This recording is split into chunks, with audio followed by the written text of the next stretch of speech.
दलितों की हत्या थाने में करना, दलित परिवारों की बेटियों के साथ बलात्कार करना, दलित परिवार के परिवारजनों पे पेशाब करना और दलितों के साथ एनसीआरबी के आंकड़े चीख चीख कर बोल रहे हैं कि मध्य प्रदेश राजधानी है, उनके एसटी एससी के परिवारजनों के खिलाफ अनाचार, अत्याचार, अलग अलग तरह की यातनाओं।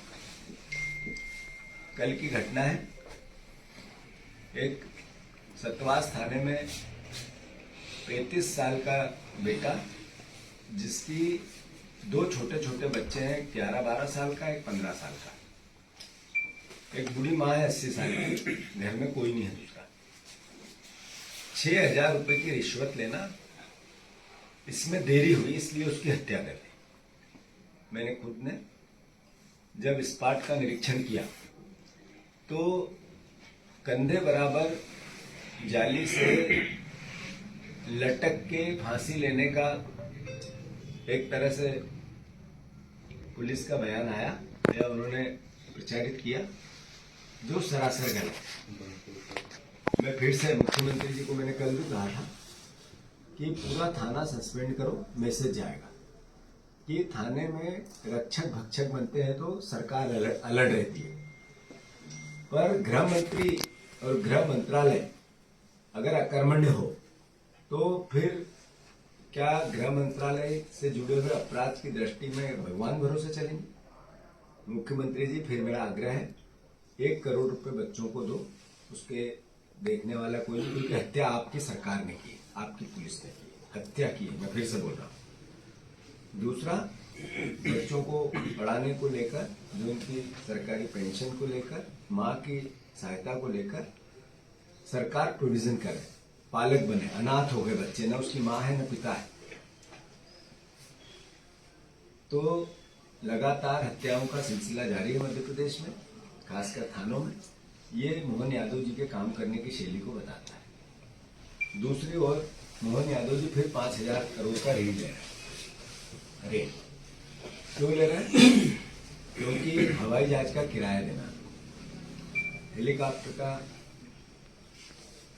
अपने विज्ञापन का, अपने इवेंट का, अपनी सोशल मीडिया टीम का, और अलग अलग तरह की वो राजनीतिक, मैंने कल परसों भी ये शब्द उपयोग किया था, मेरा मन नहीं होता है करने का, राजनीतिक अय्याशी इसको बोलते हैं, जो अपनी पार्टी और अपने विचार और सरकार के लिए अब सरकार का अपव्यय कैसे करना होता है वो बार बार करते हैं। मैं फिर से करप्शन की जो बायर है, जैसे फिर से अभी ईडी की टीम गई सौरभ शर्मा जी के, जो लोक आयोग ने छापा मारा, उससे स्पष्ट हुआ कि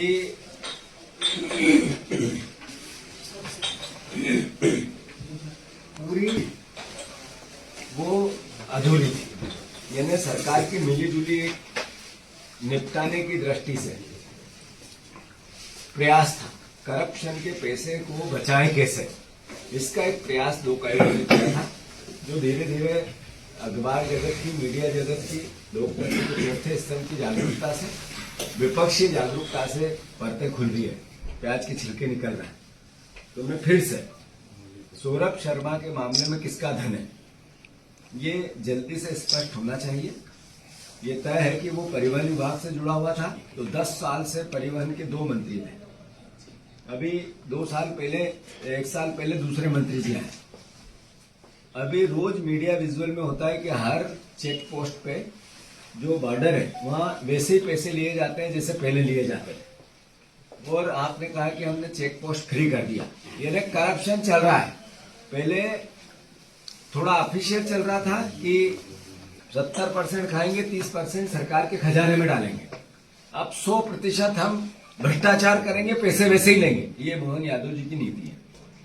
सौरभ शर्मा का पैसा 100% राजनीतिज्ञों का पैसा है, 100% जनता की लूट का पैसा है, 100% जो सोने का जखीरा मिला, जो नकदी नोट मिले, इसमें सरकार पूरी तरीके से करप्ट, एक भ्रष्टाचारी चेहरा कैसा होता है वो दिखने लगा।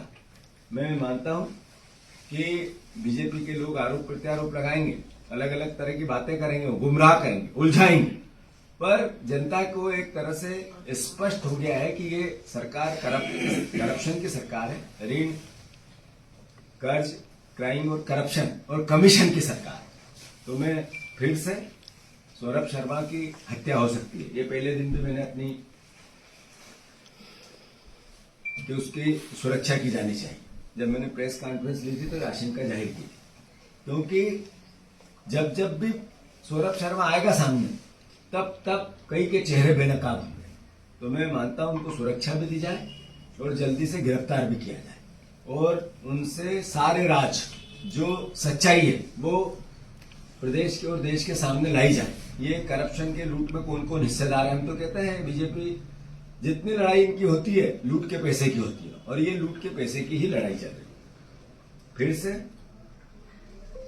एक करप्शन का दूसरा चेहरा महाकाल, वहां पर जो लोगों को प्रशासक बना रखा है, जिन लोगों की ड्यूटियां लगा रखी है, जिन लोगों को पद दिए जा रहे हैं, वो सब एक 1.5 करोड़ के ऑनलाइन उनने करप्शन किया, पैसा लिया। ये मीडिया डोमेन में, मतलब ये भ्रष्टाचार भोलेनाथ को भी नहीं छोड़ रहा है। पहले इन्होंने महाकाल लोक में करप्शन किया था, उसमें मुख्यमंत्री समेत कई लोगों पे उंगलियां उठी थी।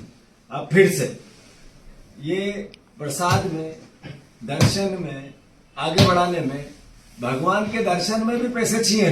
ये भगवान के सबसे बड़े भक्त हैं, भोलेनाथ के दर्शन कराएंगे इसलिए ऑनलाइन अलग से हमें पैसे दो, अपनी जेब में डालेंगे, जिसमें हमारे परिवार के कपड़े खरीदेंगे, पालन पोषण करेंगे, बंगले बनाएंगे, प्लाट खरीदेंगे।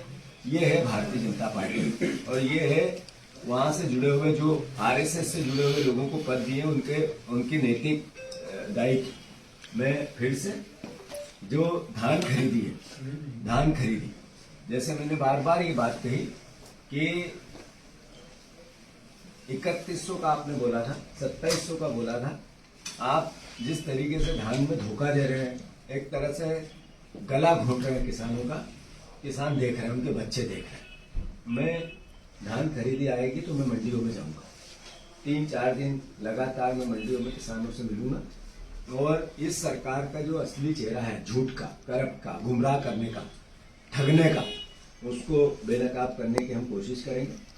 और हमारी, जैसे हमने कहा कि लगातार चल रहा है, एक अभी हमने प्रदर्शन किया था कि ये सरकार वादा निभाए, वचन पत्र का पालन करे। भोपाल में विधानसभा का घेराव किया, हमारे विधायक सारों ने मिलकर, ये सदन तो चलता नहीं है पर जितना चला उसमें भी अपनी भूमिका निभाई, और पॉजिटिविटी से हमने जनता का एक अच्छा विपक्ष, सच्चा विपक्ष, ईमानदार विपक्ष कैसा होता है वो अपना काम करने की कोशिश की। मेरी भ्रष्ट और करप्ट मानसिकता के लोग सरकार में बैठे हैं, इनकी रीढ़ की हड्डी एक तरह से बची नहीं है, इनको शर्म नहीं आती, मर्यादा नहीं बची। तो दूसरा बड़ा आयोजन जो दलितों पे अत्याचार हो रहा है, जैसे कल एक बेटे की हत्या कर दी इन लोगों ने। एनसीआरबी के आंकड़े ये कहते हैं कि दलितों व आदिवासी बहनें लगभग पिछले 3-4 साल में 5 लाख बहनें गायब हुई, 5 लाख बहनें।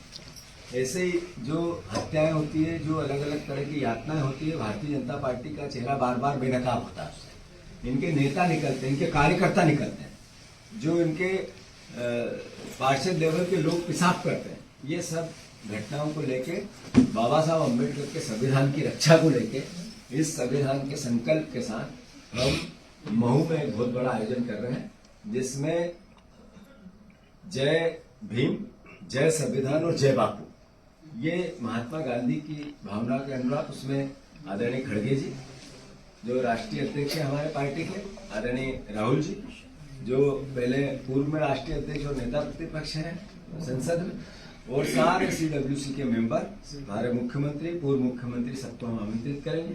एक ही बात, दलित परिवार, ST/SC अनुसूचित जाति के साथ जो अत्याचार हो रहा है उसके खिलाफ लड़ाई का आगाज है, और साथ ही साथ बाबा साहब अम्बेडकर के संविधान की रक्षा है, सुरक्षा है। ये संकल्प हम लेंगे, और मैं मानता हूँ जातिगत जनगणना जो कांग्रेस पार्टी की मूल धारणा है, उस पर भी हम पूरी ताकत से मध्य प्रदेश में जन जन को जोड़ने की कोशिश करेंगे। धन्यवाद। ये जनवरी बड़ा गंभीर आरोप आपने लगाया, क्या लगता है क्यों सौरभ की हत्या क्यों हो सकती है? ऐसा है कि मैंने जैसा कहा लोक आयुक्त जिस दिन आया उससे 2 दिन पहले सौरभ जी को पता चल गया कि हमें हमारे ईडी के लोक आयुक्त आएंगे। ये भी उनको पता था कि इनकम टैक्स आएंगे, ये भी पता था कि ईडी भी आएगी। तो अधिकारियों ने लीपा पोती कर पूरा के, सरकार ने लीपा पोती करके सबसे पहले उनको रवाना किया। फिर जैसे जैसे तथ्य सामने आ रहे हैं, एक मकान पे आपने रेड डाली, 4 मकान छोड़ दिए। आपने भोपाल में रेड डाली, ग्वालियर में छोड़ दी। आपने अलग अलग तरह की जो डायरिया थी, वो डायरिया मतलब ईडी के लोग आके कोई कब्जा नहीं कर ले, इसलिए उससे पहले लोकायुक्त साफ करने गई सब चीजें। ऐसा महसूस होता है, ऐसा एहसास होता है, ऐसी परिकल्पना है। चूंकि एक कांस्टेबल के पास इतना धन नहीं आ सकता, इतना पैसा नहीं आ सकता। ये लाल डायरिया जो बार बार बात हो रही है, हरी डायरी की जो बात हो रही है, इनमें कई राज है। सौरभ के पास भी बहुत राज है। राज छुपाने को लेकर पहले भी एक सागर में व्यक्ति आज तक नहीं मिल रहा है, सुप्रीम कोर्ट ने निर्देश दिए, उसके बाद नहीं मिल रहा है। तो मैं मानता हूं कि जिन लोगों के पास सत्ता है वो संदिग्ध है। जिन लोगों के पास सत्ता, उनका चरित्र, उनका आचार, उनका विचार इस तरह का पहले भी हुआ है। व्यापम के एविडेंस हटाने के लिए 50 लोगों के लगभग मौत हुई थी। यही सरकार थी, यही बीजेपी थी, यही विचार था। तो करप्शन को लेकर सौरभ शर्मा के पास जो राज है वो कहीं इधर उधर न हो, इसको लेकर हम मांग करते हैं। पहले दिन भी की थी, ऐसा नहीं आज ही करते हैं। हम मांग करते हैं सौरभ शर्मा को जल्दी से गिरफ्तार करके सुरक्षा दी जाए, अन्यथा उसकी मौत या उसकी कोई दुर्घटना हुई तो उसका उत्तरदायित्व सरकार पर है। ये प्रीतम लोधी ने गंभीर आरोप लगाया उसकी ये जनवरी 25 जनवरी के बाद। भैया प्रीतम